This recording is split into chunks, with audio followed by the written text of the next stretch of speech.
Olá, meus queridos, abençoados com toda sorte de bênçãos aqui do canal, compartilhando o Evangelho da Graça.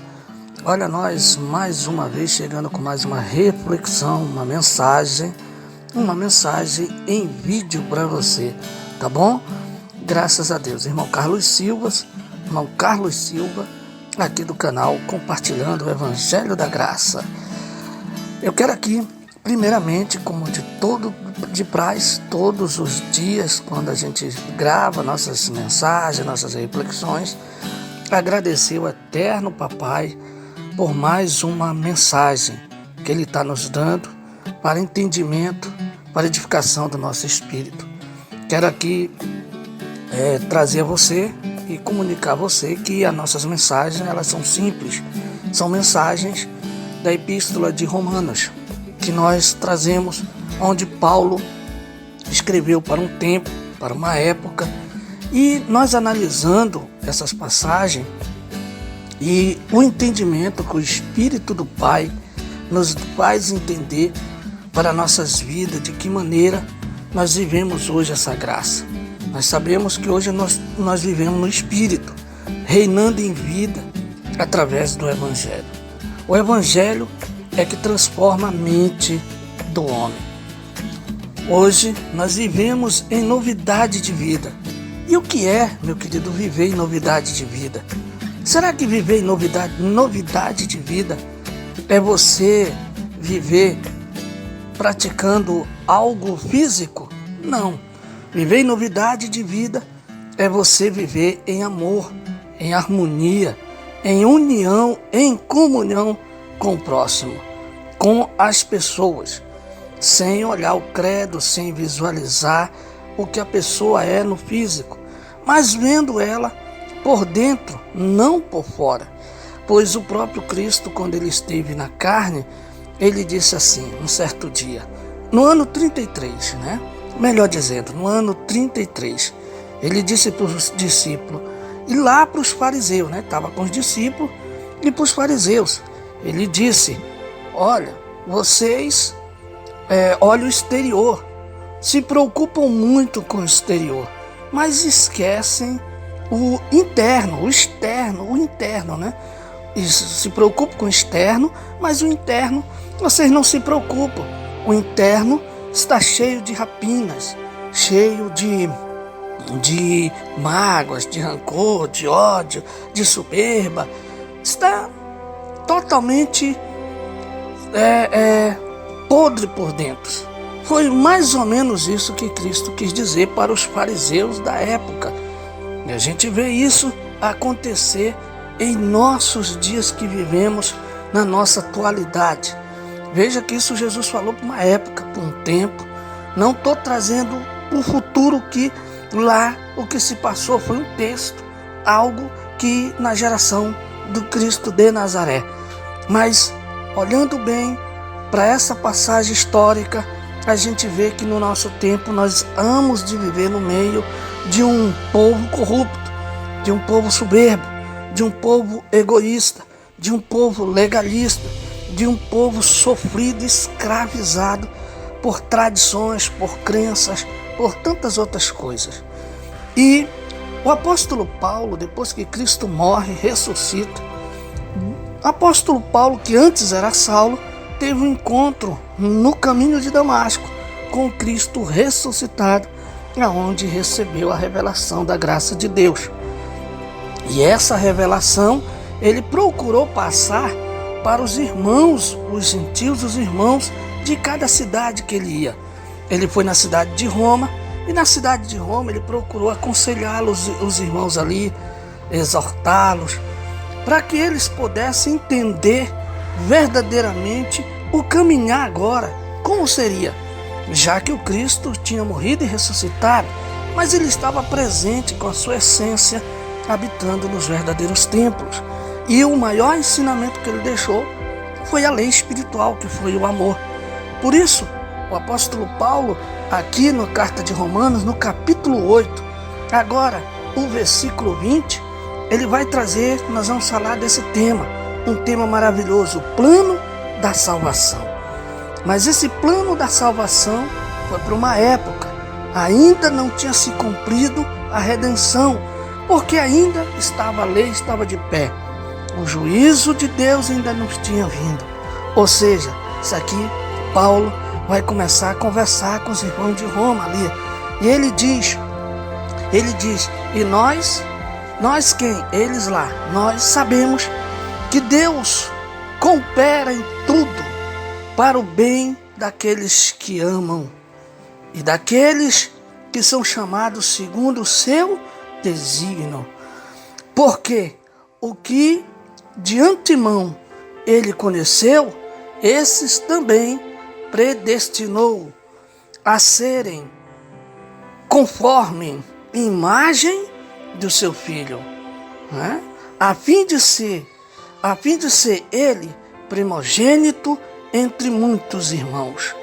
E o que predestinou também os chamou, e os que chamou também os justificou, e os que justificou também glorificou.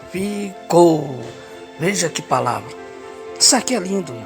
Isso aqui nós olhando com os olhos iluminados, com a mente aberta, com a mente libertada pela palavra genuína, pela ação do Espírito do Pai, que vem nos dar o entendimento. Ele diz que sabemos que Deus coopera em tudo para o bem daqueles que amam. A quem? A Ele. Ao nosso papai. Se tudo coopera para o bem, eu estava falando para eles, então tudo está bem, meus queridos. Tudo está cooperando para o bem. E ele diz ainda que daqueles que são chamados segundo o seu desígnio, que são chamados segundo o seu desígnio, que quem chama? Cristo. É o homem? Não. Ele estava falando para eles que quem daqueles, né? Daqueles que são chamados segundo o seu desígnio, segundo o seu querer, segundo a vontade de quem? Dele, que prevalece. Agora vamos, ele ainda diz, porque os que antemão conheceu, esses também predestinou. Que antemão conheceu, quem foi? Que conheceu? Cristo de Nazaré, que conheceu, viu ele no físico fazendo, pregando, dando início à graça. Quem foi? Os próprios discípulos, antes que estavam ali, que alguns ainda conheceram antes da cruz. E ele estava falando para eles lá que antemão conheceu, esses também ele predestinou a serem conforme imagem do seu Filho. Agora, imagem do seu Filho. Imagem física? Não. Imagem carnal? Não. Imagem espiritual, a seres espirituais, né? A seres espirituais, a fim de ser ele primogênito entre muitos irmãos, ser ele o primeiro entre muitos irmãos, né? E os que predestinou, né? O que eles predestinou e também os chamou. E os que o chamou também justificou. Ou seja, quem justifica é Deus, meu Deus. A justificação aconteceu na cruz. Ali houve a justificação do Espírito, reconciliação, né? Ali houve. Então ele justificou. E os que justificou, ele também glorificou. Ele glorificou. Que palavra, né? Eu quero aqui fechar esta palavra. Eu quero aqui fechar essa simples e humilde mensagem da graça, com toda a simplicidade. Que o entendimento da gotinha bem pequena que o Senhor está nos dando. Para que a gente entenda, meu querido, que hoje nós vivemos triunfando em vitória. Nós vivemos reinando em vida. O mundo, com sua corrupção, com a sua carnalidade, está aí desesperado. Estão aí por estar agarrados às coisas físicas, estão aí preocupados com o dia de amanhã, com as vacinas, com a pandemia que está acontecendo. E nós? De que maneira nós estamos vivendo? Reinando em vida, De que maneira? Porque este reino está dentro de mim, de você. A essência do Pai nos faz crer, nos faz ver com os olhos espirituais que tudo está bem, que tudo está indo de acordo com o Papai quer, porque Ele já predestinou tudo, Ele já prescreveu tudo, né? Então, vivamos o hoje. Hoje foi o que o Senhor nos deu para viver. Então, não se preocupe com amanhã. Viva o agora, viva o momento, ame de verdade o teu próximo, perdoe verdadeiramente, que não é fácil, o caminho é estreito por isso, porque amar e perdoar são muito difíceis. O caminho é estreito, porque a carne milita contra o espírito, para não querer o que façais. Tá bom? Deus abençoe você. Que a graça do eterno Pai estabeleça cada vez mais em nossas vidas, na nossa mente, nos iluminando os olhos a cada dia. Tá bom? Deus abençoe a todos. Pai, eu te agradeço, Senhor, por esta palavra, por essa simples mensagem que o Senhor nos deu, para que os teus filhos aqui no canal possam se encher da graça, da tua misericórdia, que nós verdadeiramente possamos amar e viver como o Senhor assim o quer que nós vivamos. Que assim seja, assim é. Declaramos cura nos teus filhos, prosperidade, Pai, e triunfamos em vitória. Que assim seja, assim é. Amém. Abba, Pai, melhor dia, melhor momento de tua vida, a melhor paz que reina internamente dentro de nós. Um grande abraço.